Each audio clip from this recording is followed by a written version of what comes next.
Bonjour ou bonsoir, mesdames, mesdemoiselles et messieurs, bienvenue dans cette nouvelle édition d'Hebdo Magazine de Ténart TV qui s'articule autour de 4 titres essentiels, à savoir le rééchelonnement indiciaire des agents de la force publique, la première audience spéciale et solennelle sur la déclaration des patrimoines des membres du gouvernement congolais. Nous parlerons également du lancement de l'opération Coup de poing sur la campagne de vaccination obligatoire contre la COVID-19 au Congo-Brazzaville et bien entendu de l'appel lancé par le Centre d'action pour le développement local quant à la mise en place d'une commission d'enquête indépendante sur les victimes du coup d'État constitutionnel de 2015. Voilà pour l'essentiel des titres, mesdames, mesdemoiselles et messieurs. Merci à ceux qui viennent de nous rejoindre. À la présentation de cet hebdo magazine, Christian Perrin. Comme annoncé dans les titres, les agents de la force publique bénéficient d'une attention tout à fait particulière du gouvernement Anatole Kouliné-Makosso en cette période de crise économique et financière, au détriment des autres catégories de la fonction publique. Leur indice salarial va connaître une augmentation. Le décret relatif a été rendu public le 29 septembre dernier. C'est un reportage de Georges Goba. Le Congo de l'empereur continue à cultiver à la perfection l'art du paradoxe et de la démesure. En effet, dans un contexte de crise prononcée, avec pour conséquence jusqu'à 37 mois de salaire, de pension et de bourse d'études impayées, des agents de la force de l'ordre, des militaires, voire des magistrats du régime, jubilent et dansent leur tango. Il y a une bonne raison à cela. La grille indiciaire de ces enfants mal intentionnellement gâtés de la République, visés de corruption oblige, n'arrête plus de brandir ses couleurs chatoyantes tellement que les échelons, les galons et les grades gagnés n'arrêtent pas de fluctuer avec une célérité déconcertante pour un esprit rangé. Comment dans un contexte où tous les agents de l'État sont rendus misérables et où le régime kleptocrate et corrupteur de Brazzaville parcourt le monde acquitté, peut-on en même temps assister à de telles augmentations de salaire pour un corps d'État improductif qui émarge cependant au budget le plus élevé de l'État? Facile alors de comprendre comment ces privilégiés de la République sont ceux qui ont la charge de mater avec bien souvent une violence des plus extrêmes, la légitime revendication salariale des vrais producteurs de la République qui se lèvent tous les jours, tôt le matin, pour aller travailler malgré la misère qui les assaille au quotidien. Le Congo de Sassou est un État félon, champion de la fête tostaoïenne. En même temps qu'il fait le pied de grue au portillon du FMI, il refuse de satisfaire aux mesures conclues avec celui-ci, notamment la réduction de la masse salariale, l'augmentation des ménages inscrits au RSU, la prise en charge de 97 000 ménages et de 15 000 personnes âgées vivant seules et l'augmentation du montant des transferts par ménage. Alors que les agents de la force publique voient leur traitement salarial s'améliorer, les fonctionnaires retraités du Congo continuent à trimer dans la misère et dans une souffrance indescriptible. Ils accusent actuellement 37 mois de pension impayés. Ils en avaient d'ailleurs appelé à un sitting devant la primature, mais un sitting qui n'a plus eu lieu à cause d'une promesse de paiement d'un mois de pension. Reportage Londé Jean. C'est notre argent, on a souffert. On est libre de parler. L'argent est parti où? La problématique des pensions de retraite au Congo.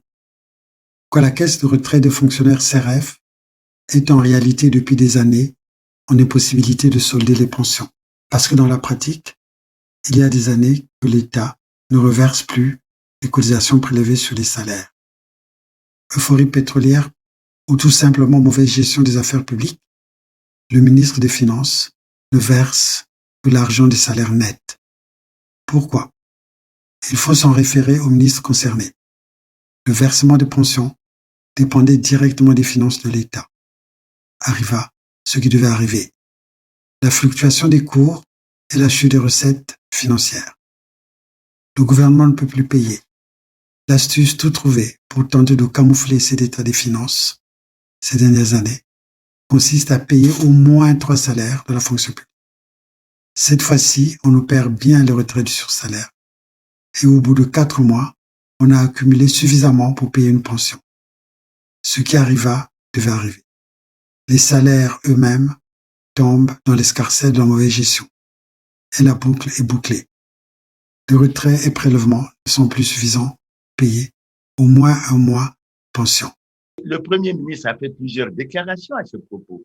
Il a fait une première déclaration devant l'Assemblée pour dire que lorsqu'on payait les fonctionnaires, on versait 4 milliards à la CREF au titre de la contribution des actifs. C'est la contribution de l'État qui ne suit pas. Mais aujourd'hui, nous sommes au 10e mois. Et nous ne comprenons pas qu'au 10e mois, après avoir versé 4 milliards chaque mois, qu'on n'arrive pas à nous payer au moins 3 mois de pension. Je vous assure qu'on pousse les retraités au suicide. Attention, sans compter le fait des malversations commanditées dans l'impunité totale, qui ont fait que la caisse soit vide. Le montant proclamé des pensions CRF est de 11 milliards par mois. Ceci étant, il y a des gens qui n'ont jamais travaillé et qui sont pensionnés CRF. Donc, total. Si les contrôles successifs se déroulaient avec la rigueur qui convient, on aurait débusqué ces fraudeurs. N'empêche que le bruit a couru il y a peu, que l'actuel ministre des Finances a tenté d'y voir clair. Quoi faisant, j'ignore les actions qu'il a mises en pratique pour ça. Finalement, le bruit a couru que la masse réelle des pensions ne serait que de 8 milliards. À chacun d'imaginer les différents scénarios pour suivre et comprendre. À partir du 30 novembre 2021, les Congolais seront soumis au pass sanitaire, un document nécessaire pour avoir accès au transport en commun entre les grandes agglomérations, mais aussi dans les administrations publiques et privées. Ainsi, une opération coup de poing a été lancée sur la campagne de vaccination contre la COVID-19 au Congo-Brazzaville. Reportage. On se rend compte que la chose devient très compliquée. Faut-il repartir au confinement? On dit non. Celui qui n'est pas vacciné reste chez lui. Il reste chez lui.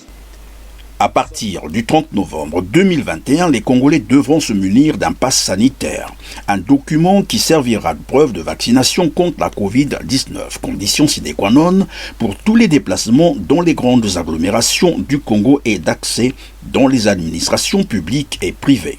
Pour renforcer la campagne de vaccination contre la COVID-19 au Congo-Brazzaville, une opération coup de poing a été lancée lundi 19 octobre 2021 par le Premier ministre congolais Anatole Koliné Makosso.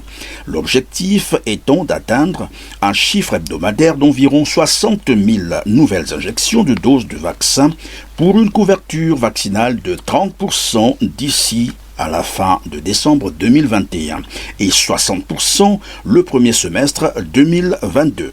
Les laboratoires qui fabriquent les vaccins, peu importe lequel, que ce soit AstraZeneca, Moderna ou Johnson & Johnson, tous ces laboratoires vendent leurs vaccins 3 fois plus cher en Afrique que dans les grandes puissances.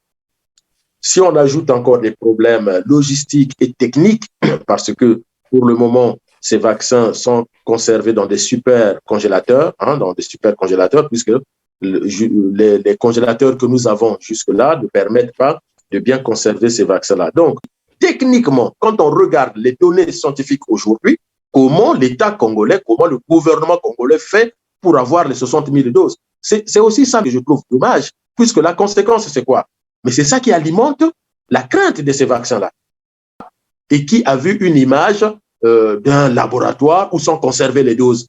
Des chiffres qui paraissent invraisemblables au regard des informations de l'OMS qui affirment que 2 pays africains seulement atteignent 5% de la population vaccinée. Mais mieux, comment le gouvernement congolais entend-il se procurer 60 000 doses par semaine en pleine crise économique et financière? Dans l'hypothèse où ces injections sont des dons, à qui incombe la responsabilité des effets secondaires ou des complications le cas échéant? Autant de questions qui préoccupent les Congolais. Une expérience médicale grandeur nature qui va démarrer d'ici là, mais qui ne semble pas susciter l'adhésion de la majorité des Congolais qui y dénoncent le manque d'information et de transparence sur la nature et la fiabilité des vaccins qui leur sont proposés. Rappelons que certains vaccins proposés aux Congolais ne sont pas reconnus ni validés dans d'autres pays. L'actualité congolaise a été également marquée par la première audience spéciale et solennelle sur la déclaration des patrimoines des membres du gouvernement congolais le lundi 25 octobre 2021. Déclaration qui intervient 3 mois après les délais fixés par la Constitution congolaise. À ce sujet, je vous propose d'écouter Clément Birassa, en sa qualité bien entendu, du président de la Fédération d'opposition congolaise. Il est dit clairement que cette déclaration doit se faire au moment de la prise de fonction. On a pris une loi, soi-disant un texte d'application. Et là, on s'est arrangé à ne pas être conforme à la Constitution. On a essayé de dire que c'est 3 mois après la prise de fonction. Et le Premier ministre, quand il a fait sa déclaration, a bien reconnu qu'il avait fait sa déclaration le 18 mai, et qu'il avait pris ses fonctions le 18 mai et qu'il allait, dans les 3 mois qui suivaient, faire sa déclaration. Et curieusement, lorsqu'il a fait une conférence de presse après le 2e séminaire gouvernemental, j'ai été ahuri et surpris d'entendre le Premier ministre dire que les 3 mois couraient à partir de la saisine du président de la Cour suprême. C'est très grave. La Cour suprême, c'est la plus haute juridiction du pays. Et si la Cour suprême se permet de faire une interprétation du droit qui n'est pas collée à la réalité, je vous dirais que le Congo, une nouvelle fois, donne la preuve de ce qu'il va mal et très mal. Le Premier ministre devait faire, et son gouvernement devait faire les déclarations de patrimoine au plus tard le 18 août, puisque Thierry Mongala a décompté les mois, c'est le 13 août. Mais ils le font maintenant. C'est-à-dire, au lieu de respecter les 3 mois, ils font 5 mois après. Est-ce que c'est conforme au droit? Et ça pose une question. Est-ce que le contenu de ces déclarations est fiable? Est-ce qu'il est crédible? D'autant que dans la procédure que nous avons adoptée au Congo, qui n'est pas une procédure transparente, je dois le dire, ces déclarations sont mises dans une enveloppe scellée, gardées dans un coffre-fort, et on attend le moment où vous saisirez vos fonctions pour travailler là-dessus. Alors que dans des pays comme le Burkina Faso et autres, les déclarations doivent être suivies régulièrement par une structure indépendante pour vérifier d'abord si vos déclarations sont justes. Parce qu'aujourd'hui, la question que je me pose, ceux qui ont essayé de cacher l'argent dans les Panama Papers, ceux qui ont des immeubles à travers le monde ici et là, est-ce que cela va apparaître? Et nous, les Congolais, nous le saurons comment? Bref, on dit vaut mieux tard que jamais, mais sur la question du droit, il n'y a pas de vaut mieux tard que jamais. La déclaration du patrimoine qui se fait aujourd'hui se fait en dehors des dispositions constitutionnelles et en dehors des lois et règlements de la République. Et la question que je me pose, je ne suis pas au palais, au tribunal, etc. La question que je me pose, comment régler le problème du président de la République, puisque tout le monde sait que le président de la République a prêté à chaque fois le serment de respecter et de faire respecter la Constitution. Est-ce que le président de la République qui a prêté le serment pour ce mandat le 16 avril 2021, est-ce qu'il a déjà fait sa déclaration? Et si ce n'est pas fait dans les délais, que doit-on considérer? Clément Birassa, que vous suivrez en interview intégrale à la fin de cet hebdo magazine. Sur le volet société, on retiendra l'appel lancé par le Centre d'action pour le développement, le CAD, qui exige la mise en place d'une commission d'enquête indépendante sur les victimes du coup d'État constitutionnel de 2015. Une recommandation qui fait suite à la 6e année de commémoration des victimes du référendum d'octobre 2015 au Congo-Brazzaville. Un reportage. Tout le monde se souviendra les 17, 18 et 20 octobre 2015, date relative à la période référendaire pour le changement de la Constitution du 20 janvier 2002. Alors qu'il était pratiquement à la fin de son deuxième mandat de 7 ans, Denis Sassou Nguesso décida de faire sauter les verrous des articles 57 et 58 de la Constitution du 20 janvier 2002, articles qui limitaient l'âge des candidats à 70 ans et le nombre des mandats du président de la République à 2. J'ai décidé de donner la parole directement au peuple afin qu'il se prononce sur le projet de loi énonçant les principes fondamentaux de la République. C'est ainsi que toutes les manifestations politiques et la société civile du courant opposé à ce coup d'État constitutionnel furent réprimées dans le sang, faisant ainsi une trentaine de victimes. Malheureusement, il y a eu des morts. Nous déplorons cela et qu'il faudrait que justice soit faite, mais pas une justice sclérosée, pas une justice aux ordres de cette dictature, permettez l'expression, puisque c'est une dictature. Le gouvernement congolais, par la voix de son porte-parole, Thierry Mongala, ne reconnut que 4 victimes qui, selon lui, étaient dues à une bousculade. Une version contestée par plusieurs organisations non gouvernementales, parmi lesquelles le Centre d'action pour le développement, le CAD, qui réclame 6 ans après ces crimes contre l'humanité, l'ouverture d'une enquête indépendante afin que justice soit faite pour les victimes du référendum de 2015. Demandons la mise en place urgente de cette commission d'enquête indépendante qui sera chargée de faire la lumière sur les graves violations des droits humains que nous avons connues en 2015 en lien avec le changement de la Constitution.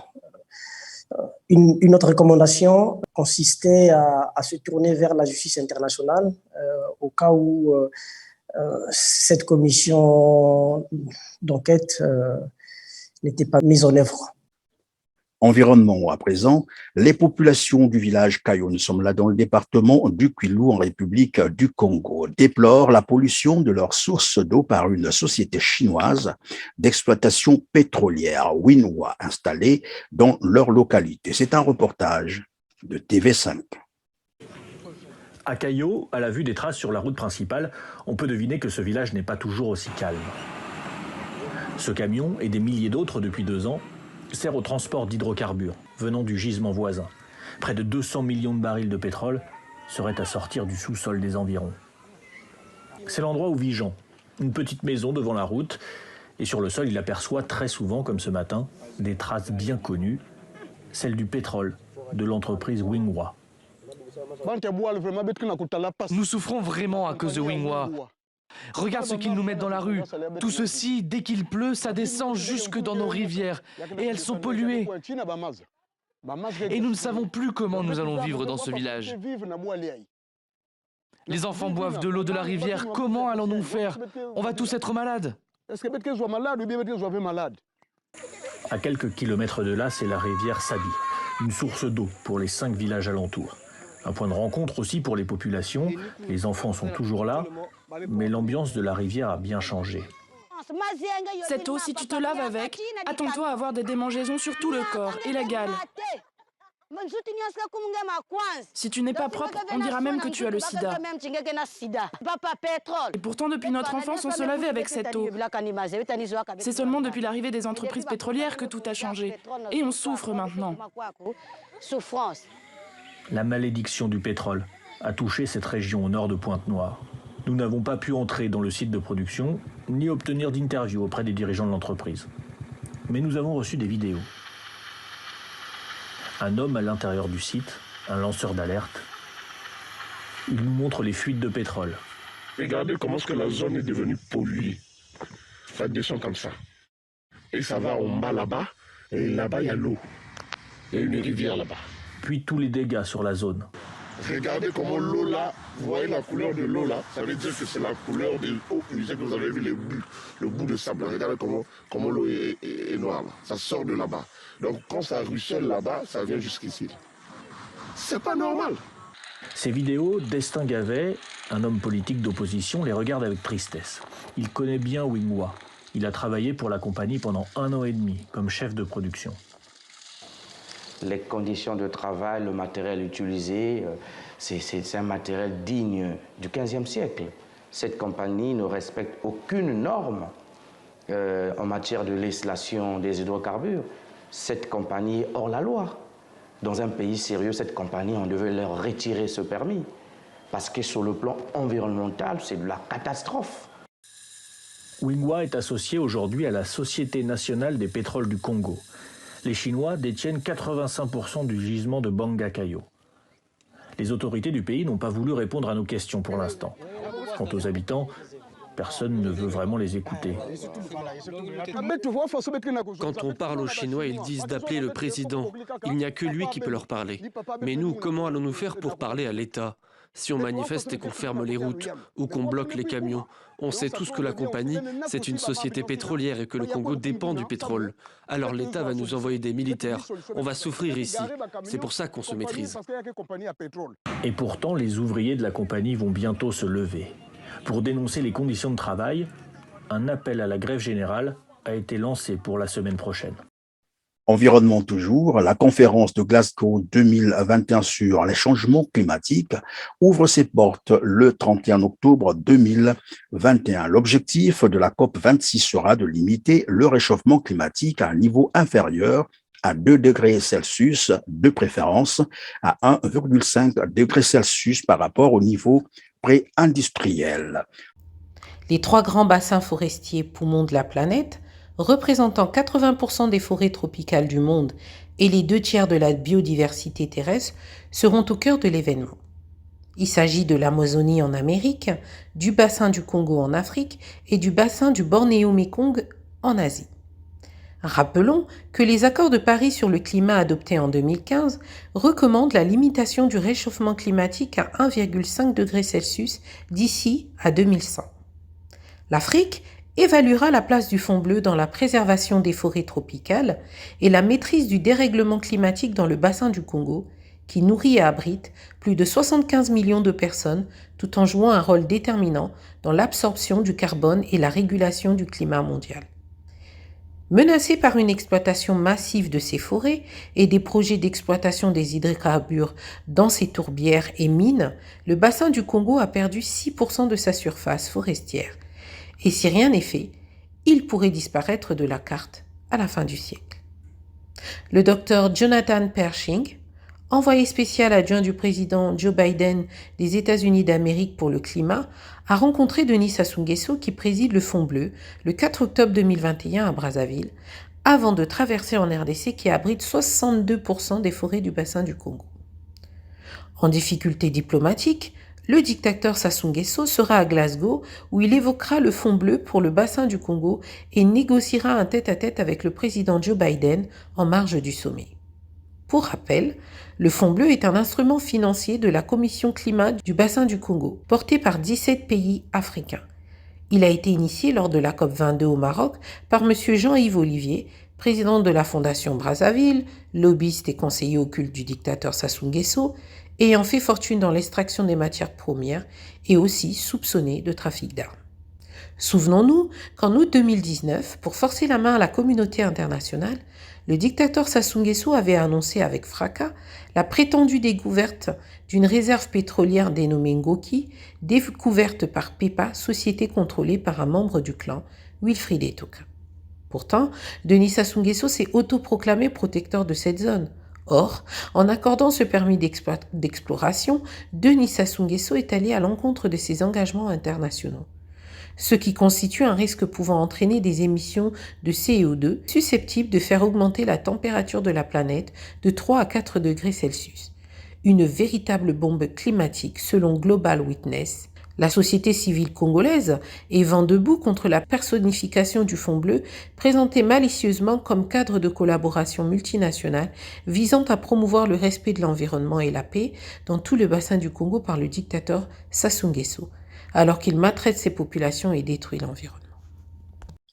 Le Congo-Brazzaville perçu comme un maillon capital dans la lutte contre le réchauffement climatique à travers ces tourbières qui ont une capacité d'absorption de 20 ans d'émissions de CO2 produit par les États-Unis est malheureusement loin d'être un bon élève. Vous avez probablement appris qu'une activité intense d'efforage d'eau héberge dans la capitale congolaise. C'est le nouveau business à Brazzaville. Un reportage, Georges Goma. C'est une véritable énigme kafkaïenne, la question de l'eau potable au Congo. À Brazzaville comme à Pointe-Noire, une pollution visuelle à voir ce cancer de bidons jaunes vides. Ces pousse-pousseurs livrant barriques d'eau en plastique à des citoyens. Ces petits vendeurs à la sauvette de sachets d'eau. Des robinets monuments rouillés faisant échapper des fois du liquide jaunâtre. Ouais, ça c'est le Congo Brazzaville. Ah bah Congo précisément. Regardez l'eau qui coule. Est-ce que c'est vraiment normal? Allons-y seulement, le Congo Brazzaville. Mais ça c'est la mort, ça c'est la mort. Eh mes frères. L'eau qui sort du robinet de la SNDE. C'est incroyable ça. Voilà, c'est de l'eau qu'on doit boire. Pas possible.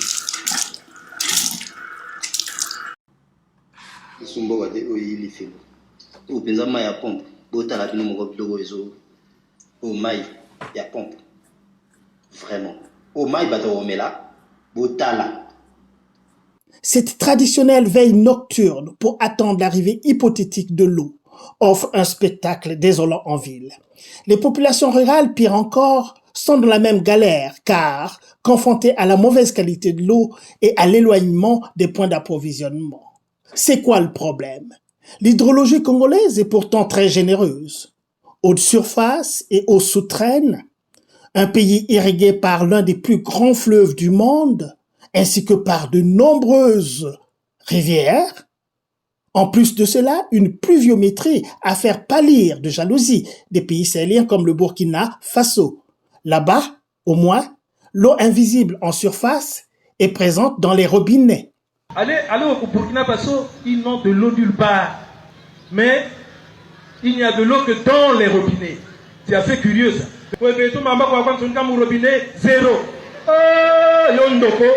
Au Congo, ce qui se passe avec l'eau, disons avec le business de l'eau, se passe aussi avec le logement social, la municipalisation accélérée, les grands travaux et autres escroqueries du genre. Une camarilla rodée et incontrôlée s'est constituée avec une impressionnante culture du détournement des fonds publics. Des projets faramineux tels que les 4000 forages en milieu rural avec le Brésilien d'Asperbras sont un échec cuisant et consommés sans complexe. Beaucoup d'autres projets urbains connaissent la même infortune. Le Congo des 40 ans de pouvoir sans partage de Denis Sassou Nguesso est assurément une imposture. Infrastructure de santé. Où est passé l'argent des 12 hôpitaux généraux, 5 ans après la mise en chantier de ce projet par le gouvernement congolais? C'est la question à laquelle va tenter de répondre Landé Jean. Reportage. Tous les scandales révélés ces 10 dernières années, les Panama Papers, Paradise Papers, Pandora Papers, portent un début de réponse des milliards planqués dans les paradis fiscaux depuis 1998. En 2016, Le Monde et 108 autres rédactions dans 76 pays, coordonnées par le Consortium international de journalistes d'investigation, ICIJ, ont examiné 12 millions de fichiers provenant du cabinet panamayen Mossack Fonseca, spécialiste de la domiciliation de sociétés offshore, entre 1977 et 2015. Panama Papers. Révélation après révélation, les crimes financiers des membres de la famille Sassou s'étalent au grand jour. Lucien Ibata, l'un des intermédiaires, est un homme d'affaires à la tête d'Orient Group SA. Cette holding, établie en Suisse et immatriculée aux Seychelles depuis 2009 par la firme panamaïenne Mossack Fonseca, a pour activité principale la commercialisation de produits pétroliers. Lucien Ibata enregistre un chiffre d'affaires d'$1 milliard, perçoit un salaire annuel d'$1 million en 2016. En novembre 2012, alors que le gouvernement des Seychelles durcit sa législation afin de lutter contre le blanchiment d'argent, Orient Group SA transfère sa comptabilité vers Chypre. L'associé Ebata, un Français établi en Suisse, Philippe Tironi, cofondateur d'Orient et administrateur de la société Forbes Afrique Media Holding, a été entendu en septembre 2015 par les juges français dans le cadre de l'enquête dite des biens mal acquis qui vise Sassou Nguesso et plusieurs membres de sa famille. L'affaire des biens mal acquis a contraint la famille Sassou à prendre davantage de précautions en s'appuyant sur des personnes moins exposées politiquement. Christelle Sassou Nguesso a mandaté Mossack Fonseca dans les années 1990 pour créer une société domiciliée aux îles Vierges britanniques, Phoenix Best Finance Limited, la fameuse société révélée par les Pandora Papers. On peut facilement établir un lien entre cette vaste opération d'évasion fiscale orchestrée par Sassou Nguesso et la pauvreté qui sévit au Congo et des projets non achevés, tels que les 12 hôpitaux promis mais jamais livrés. Actualité africaine. Au Mali, c'est toujours les joutes verbales entre la France et le Mali sur fond de désengagement de l'armée française et sur la rumeur de la signature d'un accord militaire entre le Mali et une société paramilitaire russe, Wagner. Mais pourquoi la France a-t-elle autant peur de la présence de Wagner au Mali? Une tentative de réponse avec Long des gens. Le retour de la Russie en Afrique. La Russie s'appuie sur les relais initiés à l'époque de l'URSS. Dès 2006, Poutine annule la dette de l'Algérie envers la Fédération de Russie, 4,7 milliards de dollars, en échange d'un contrat d'armement de 7,5 milliards de dollars. 2 ans après, c'est en Libye que la dette est annulée contre un contrat ferroviaire et des facilités d'installation pour Gazprom, le géant russe du secteur gazier. Dans ce pays, la Russie reste aux côtés du maréchal Haftar, auprès duquel sont déployés des opérateurs de Wagner. En Égypte, en 2014, signature d'un contrat d'armement de 3,5 milliards de dollars, suivi d'un accord conclu en 2015 qui prévoit une coopération entre la société d'État Rosatom, Société nationale pour l'énergie atomique, et l'Égypte. En octobre 2019, organisation d'un sommet Russie-Afrique avec une trentaine de chefs d'État africains. Le but affiché est de doubler les échanges entre la Russie et les États africains à l'horizon 2024. L'objectif permettrait à la Russie de se rapprocher des niveaux français et marginaliser la France dans son précaré africain. Pourquoi les Africains se tournent-ils vers la Russie? Même après leur indépendance, de nombreux pays africains ont compté sur l'Union soviétique pour les aider à se libérer de la tutelle occidentale, comme le Mali, Madagascar ou encore la Guinée. Dès 1993, la Russie ouvre en Angola la 4e plus grande mine de diamants du monde. Si l'expertise russe profite à de nombreux États africains pour exploiter les minerais, les géants pétroliers et gaziers entendent également tirer leur épingle du jeu, comme Gazprom, Rosneft, Lukoil. Sur le volet sécuritaire, depuis 2017, il y a eu 20 accords de coopération militaire entre la Russie et les pays africains. On retrouve ainsi des formateurs russes un peu partout sur le continent, militaires ou privés. La Russie est devenue, en 2018, le premier exportateur d'armes en direction du continent africain. L'objectif étant de briser son encerclement économique et politique. À l'aune de l'exemple malien et de la RCA, le retour de la Russie en Afrique semble se faire dans la tradition soviétique, contre la France, fragilisée auprès des opinions africaines. Au Soudan, quelques jours après le coup d'État militaire, les manifestants soudanais continuent de protester. Ils veulent que l'ensemble des autorités civiles de transition soient réinstituées et bloquent par milliers les principales artères de Khartoum. Un reportage de France 24. Non au pouvoir militaire, oui au retour du gouvernement civil.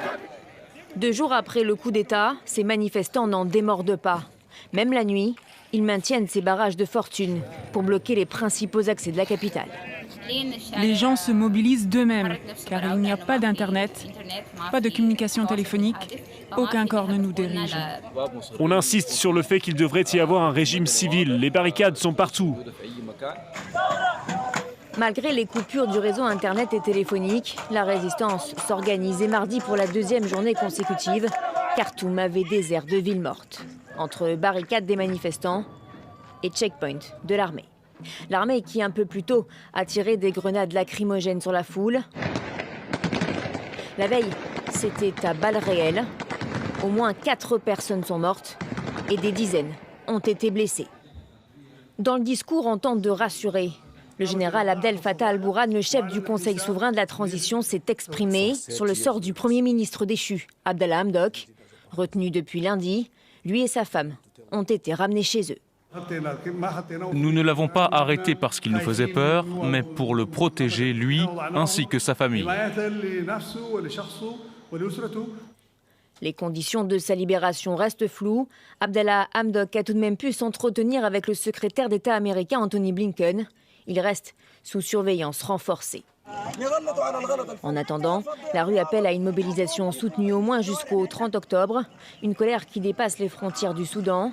Les ambassades du pays, à Paris, Bruxelles et Genève, dénoncent le coup de force de l'armée, soutiennent les manifestants et le retour d'un gouvernement civil.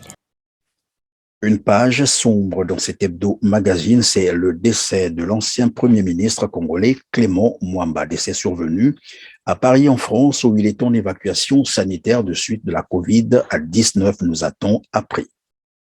C'est également la fin de cette nouvelle édition d'Hebdo-Magazine de TLR TV. Je vous quitte sur fond de cette interview intégrale accordée par Clément Mirassa, président de la Fédération de l'opposition congolaise, qui réagissait sur l'actualité marquante au Congo-Brazzaville. On se dit donc à bientôt, mais surtout, n'oubliez pas de liker, n'oubliez pas de partager, n'oubliez pas non plus de vous abonner. C'est ainsi que vous soutiendrez évidemment votre canal d'information TLR TV. Merci.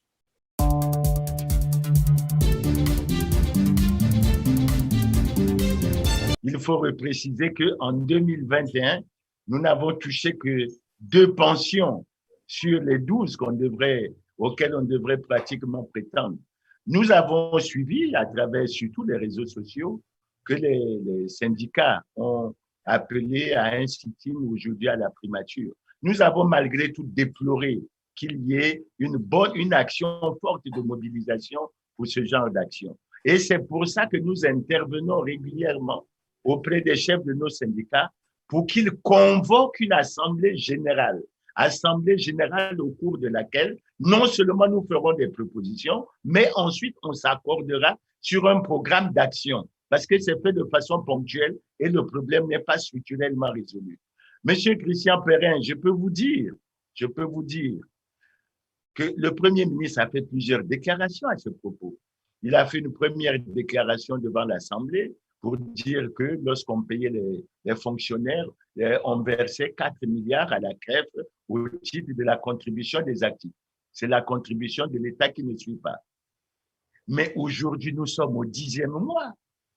Et nous ne comprenons pas qu'au 10e mois, après avoir versé 4 milliards chaque mois, qu'on n'arrive pas à nous payer au moins 3 mois de pension. Je vous assure qu'on pousse les retraités au suicide.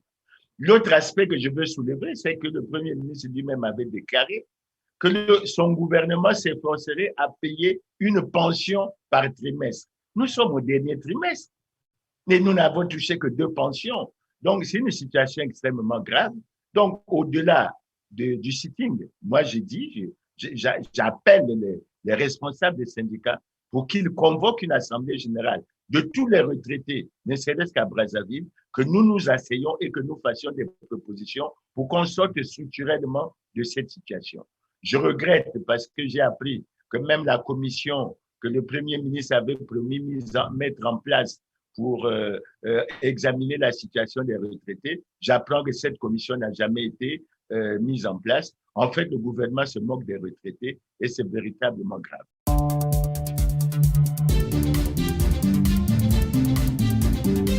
Je suis très touché par cette démarche D'abord, je dirais franchement qu'il faut reconnaître que la déclaration du patrimoine est un véritable casse-tête pour les acteurs politiques congolais. Il y a un manque de volonté manifeste de faire la déclaration, même si les Congolais sont convaincus qu'ils se sont enrichis énormément. Personne ne peut le contester, puisqu'aujourd'hui, on sait qu'il y a 6 Congolais qui possèdent 5 500 milliards à travers les Panama Papers. Il y a l'affaire des Pandora Papers, etc. Donc, on se rend bien compte qu'il y a un manque de volonté, parce que ce qu'il faut noter dans l'affaire, la déclaration du patrimoine existait déjà dans la Constitution de 1992. Et une fois qu'il y a eu ce qu'on appelle ici la guerre du 5 juin 1997, il était prévu une transition de 3 ans qui a finalement fait 5 ans. Au bout de ces 5 ans, on a adopté une constitution. Et dans cette constitution, il y a un article 48 qui dit bien que tout élu ou tout citoyen nommé à une haute fonction publique doit déclarer son patrimoine. Encore que dans la constitution de 2002, il était clair que si vous ne respectez pas cette obligation, en fait, ça menait à votre déchéance. Ça n'a jamais été appliqué parce que personne ne l'a jamais fait. La raison fallacieuse qu'ils ont trouvée, c'était de dire qu'il n'y a jamais eu de texte d'application. Mais ces textes d'application devaient être pris pendant la période de transition, qui au lieu de durer 3 ans, en a duré 5. Ça veut dire qu'il y avait une mauvaise volonté. Ensuite, on a eu 2 mandats de 7 ans. 2 mandats de 7 ans. 2002, 2009, 2016. Et malgré ça, il n'y a jamais eu de... Mais en fait, c'était quoi? Ça s'explique tout simplement parce que les gouverneurs avaient besoin, à travers la corruption, à travers les détournements de fonds, de faire un trésor de guerre qu'ils cachent, qu'ils dissimulent, pour lesquels ils organisent une évasion fiscale. Alors, quand on arrive à ce qui se passe aujourd'hui, je crois que la première personne à plaindre, c'est le Premier ministre. Monsieur le Premier ministre a présenté un programme d'action gouvernementale où il parle de la restauration de l'autorité de l'État, où il parle de la restauration de l'État de droit. Monsieur le Premier ministre, où est cet État de droit? Où est cette autorité de l'État? Parce que quand vous prenez la Constitution, il est dit clairement que cette déclaration doit se faire au moment de la prise de fonction. On a pris une loi, soi-disant un texte d'application.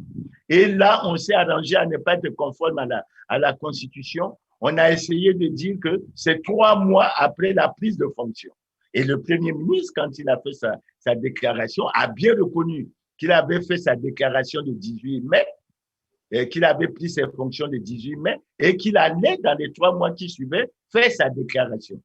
Et curieusement, lorsqu'il a fait une conférence de presse après le 2e séminaire gouvernemental, j'ai été ahuri et surpris d'entendre le Premier ministre dire que les 3 mois couraient à partir de la saisine du président de la Cour suprême. C'est très grave.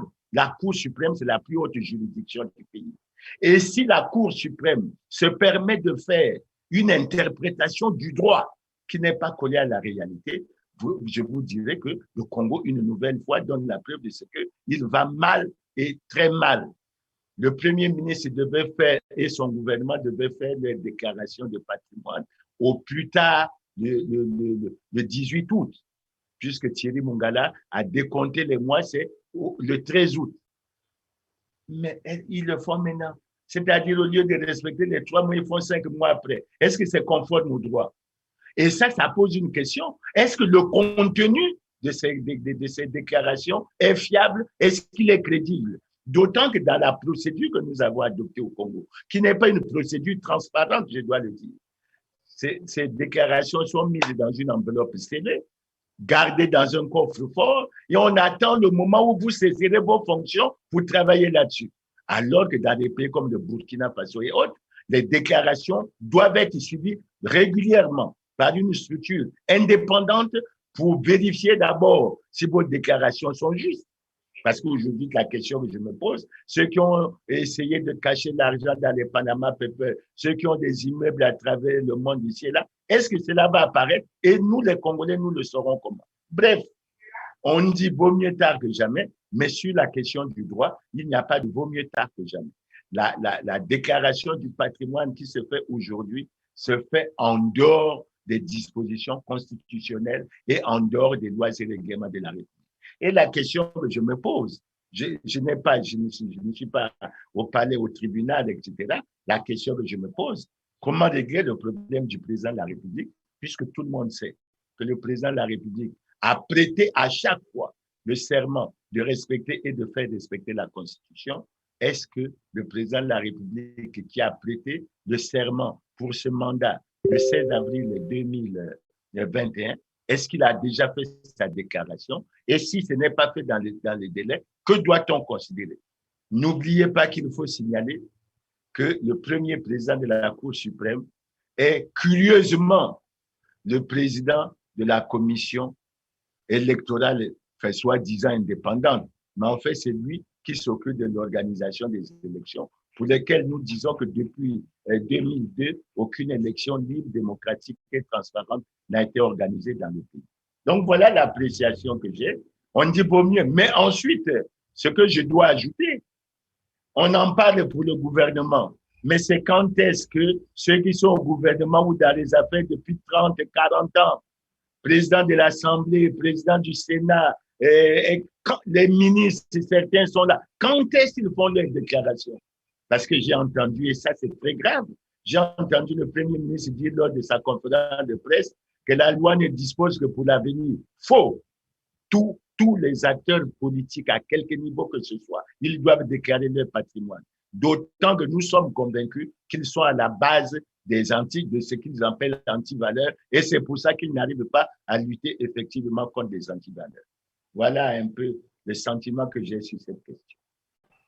Alors, est-ce que cette déclaration du patrimoine va intégrer, bien entendu, la justification, la provenance des biens qu'ils vont déclarer? Est-ce que ça sera justifié? Et ensuite, est-ce qu'après qu'ils ont déclaré, ces éléments ou ces informations seront accessibles à tous les Congolais?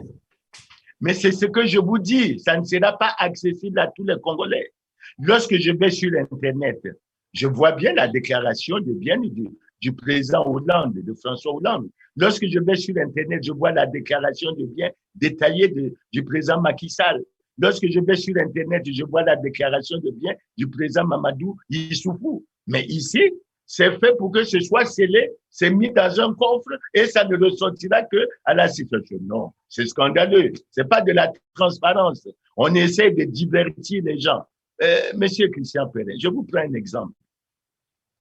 Quelqu'un qui au Congo a 46 ans et qui a une partie de sa fortune évaluée à 1800 milliards. Ça veut dire que si vous prenez en termes d'années, même si je prenais 50 ans, ça veut dire qu'en termes d'années, s'il avait 20 ans d'activité, ça veut dire que chaque année lui a rapporté 90 milliards de francs CFA. Il peut le justifier comment? À quel moment les organes institutionnels prennent en compte cette situation pour le suivre? Et est-ce que une telle personnalité peut rester soit dans une institution comme le gouvernement, comme l'Assemblée, s'il n'a pas justifié? Non.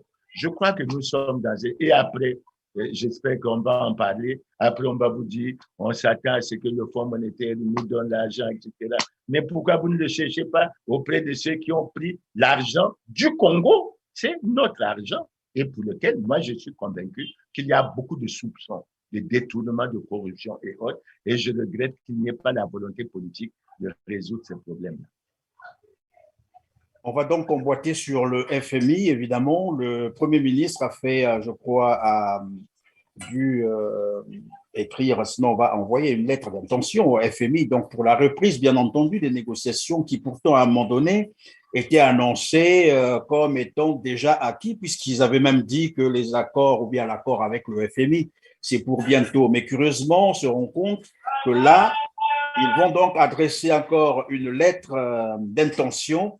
Qu'est-ce que cela peut vouloir dire exactement? Est-ce que c'est pour reprendre le tout à zéro ou bien commencer par là où ils se sont arrêtés? Parce que le Congo, pour rappeler, bien entendu, avait déjà finalement reçu la première tranche d'aide du FMI. Est-ce par là qu'ils vont reprendre les choses ou bien on reprend le tout à zéro? Que veut dire cette lettre d'intention? Je n'en ai pas de contenu, mais l'interprétation est claire. Nous avons négocié un accord le 11 juillet 2019. Nous avons échoué dans son application. Donc, en fait, nous reprenons à zéro. Et ce qui me frappe dans cette reprise à zéro, c'est que le gouvernement n'a pas été capable de bien situer les Congolais sur ce qu'auront été les problèmes dans l'exécution de la matrice des 48 mesures.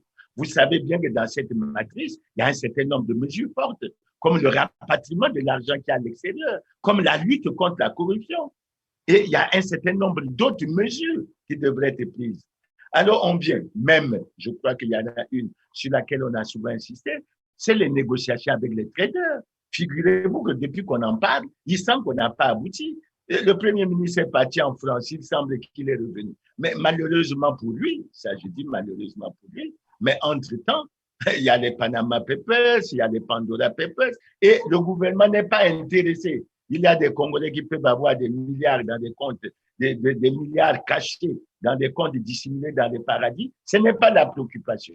Et pourtant, le peuple congolais souffre. Non, je pense que ce qui est fait, c'est on repart complètement à zéro. Et je dois dire que c'est dur pour nous parce que au sein de la CEMAC, nous n'avons pas pu aller au bout du programme qu'on appelle le programme de la première génération. Et les autres pays sont au niveau des programmes de la deuxième génération. Mais il faut que nous fassions l'effort. J'ai entendu le ministre Thierry Mungala dire que c'est ça et que il semble que c'est les Pandora Papers qui sont sortis parce que on veut empêcher au Congo d'obtenir de l'argent pour résoudre les problèmes des retraités, tout ça. Mais pourquoi M. Thierry Mungala ne dit pas que si on mène une lutte âpre contre la corruption, on peut récupérer cet argent? Il ne sait pas qu'il a été déclaré par un député qu'on a débloqué de l'argent pour une route imaginaire de 137 km. Cet argent, on en fait quoi? On le laisse entre les mains des gens, on ne s'en occupe pas, etc. Les 14 000 milliards, l'audit qui a été prévu depuis 2006, on en est où? Et on peut citer comme ça un certain nombre de problèmes. Donc, je dis, c'est bien d'aller au Fonds monétaire, mais cette version extravertie devrait changer. On devrait bâtir notre développement, nos idées sur le développement, sur les moyens dont nous sommes sûrs. Et je crois que c'est le président Massamba Deba qui disait qu'il fallait que nous comptons sur nos propres forces. Je crois que c'est là véritablement. Et moi, je pense que on a une deuxième, on va négocier encore avec le Fonds monétaire. Mais le tout, c'est pas de remplir les Congolais d'optimisme en disant on va élire, mais encore qu'il faut que ce gouvernement soit en mesure de remplir les conditions qui seront posées, parce que je suppose qu'il y aura une nouvelle matrice. Et je suppose que cette matrice reprendra les anciennes mesures, mais il faut que nous soyons en mesure, parce qu'entre-temps, les Congolais souffrent et il faut qu'on mette fin à cette souffrance.